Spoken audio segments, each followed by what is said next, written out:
Imagine a world not so different from our own, but ruled by a different kind of human. A world of vast ice sheets, giant mammoths, and a people perfectly adapted to survive the harshest conditions imaginable. This was the world of the Neanderthals, our closest extinct human relatives. For hundreds of thousands of years, they thrived across Europe and Asia long before Homo sapiens, our own species, made their mark on the continent. But who were they, really? Forget the brutish, club-wielding caveman caricature you've seen in cartoons. The real story of the Neanderthals is far more complex and fascinating. They were intelligent, resourceful, and surprisingly similar to us. So, let's journey back in time, peel back the layers of ice and earth, and uncover the true story of when Neanderthals ruled the world. So what did it look like to be a Neanderthal? Physically, they were built for the cold.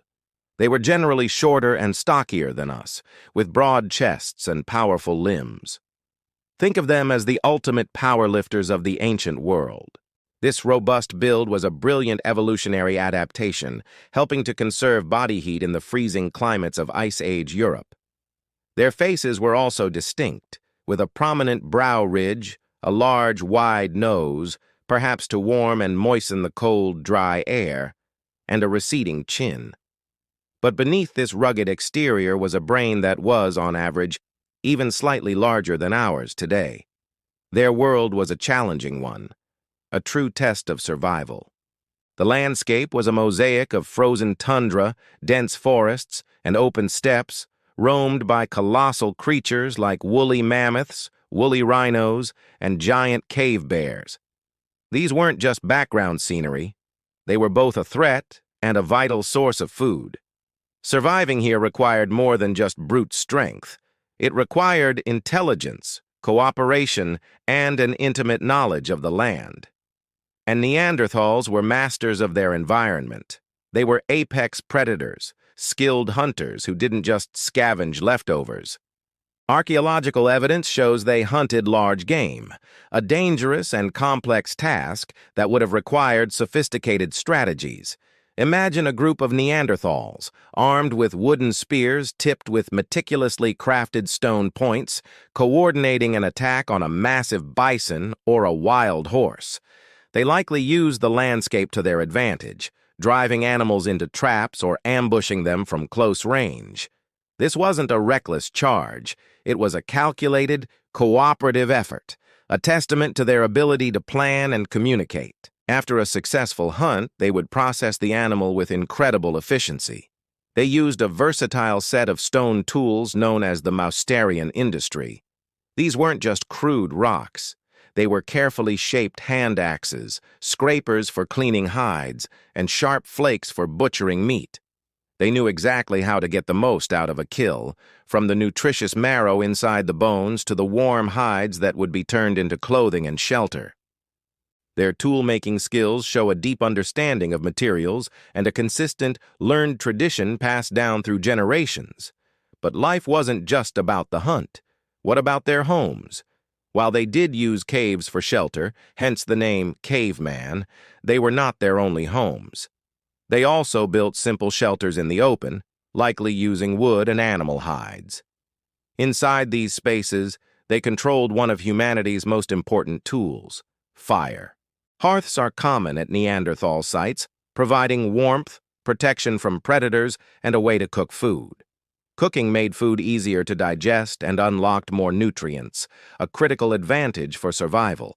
The fireside was likely the heart of their social world, a place to share food, mend tools, and strengthen social bonds. And what about those social bonds? The evidence suggests Neanderthals lived in small, close-knit family groups. They cared for each other. We have found Neanderthal skeletons with healed injuries that would have been debilitating, like severe fractures or signs of advanced arthritis. Individuals with these conditions couldn't have survived alone. They must have been cared for by their group, fed and protected until they recovered or for the rest of their lives.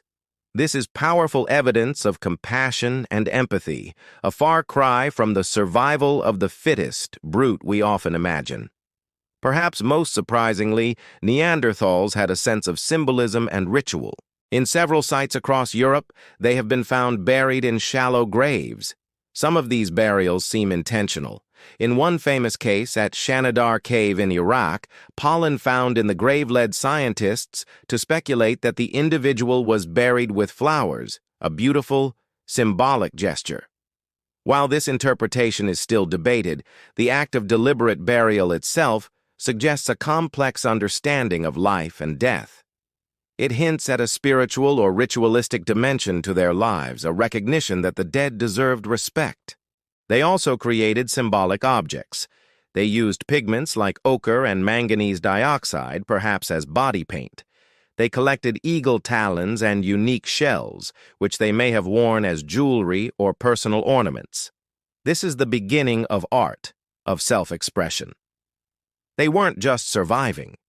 They were creating a culture, imbuing their world with meaning beyond the practical. For hundreds of thousands of years, this was the way of the world. Neanderthals were the dominant human species in their domain. But then, around 45,000 years ago, a new group of humans began to arrive in Europe from Africa. Our ancestors, Homo sapiens. What happened when these two human species met is one of the greatest mysteries in paleoanthropology. For a few thousand years, they coexisted. They shared the same landscapes, hunted the same animals, and perhaps even used the same shelters. The idea of a massive, violent conflict where we simply wiped them out is probably too simplistic. The story is likely much more nuanced. One of the most groundbreaking discoveries in recent years, thanks to the magic of ancient DNA, is that they didn't just live side by side, they interbred. If your ancestry is from outside of Africa, you likely have between 1 to 2% Neanderthal DNA in your genome right now. That's right, a small part of them lives on in us. This genetic legacy has influenced everything from our immune systems to our skin and hair. So in a very real sense, the Neanderthals never completely vanished. So why did they disappear as a distinct species? There probably isn't one single answer. It was likely a combination of factors. Modern humans may have had a slight competitive edge. Perhaps our social networks were larger, allowing for more trade and support. Perhaps our tools or hunting techniques were slightly more efficient. The changing climate could have also played a major role. The end of the Ice Age brought rapid environmental shifts that may have disrupted the ecosystems Neanderthals were so perfectly adapted to. As the large game they relied on dwindled, their populations may have fragmented and struggled. Faced with these pressures, and with a new, highly adaptable human species on the scene, the Neanderthal way of life may have simply become unsustainable. Their final stand seems to have been around 40,000 years ago. After ruling a continent for over 300,000 years, their fires went out one by one until there were none left. Their story is a poignant reminder that even the most successful, well-adapted species can disappear. But their legacy is undeniable. The Neanderthals challenge our definition of what it means to be human. They were not a failed experiment or an evolutionary dead end. They were a successful, intelligent, and compassionate branch of our family tree. They remind us that our own species, Homo sapiens, was not always the only human on the planet, and that our own success was not guaranteed. By studying them, we learn more about the incredible journey of human evolution and ultimately more about ourselves. Thank you so much for joining me on this journey back in time.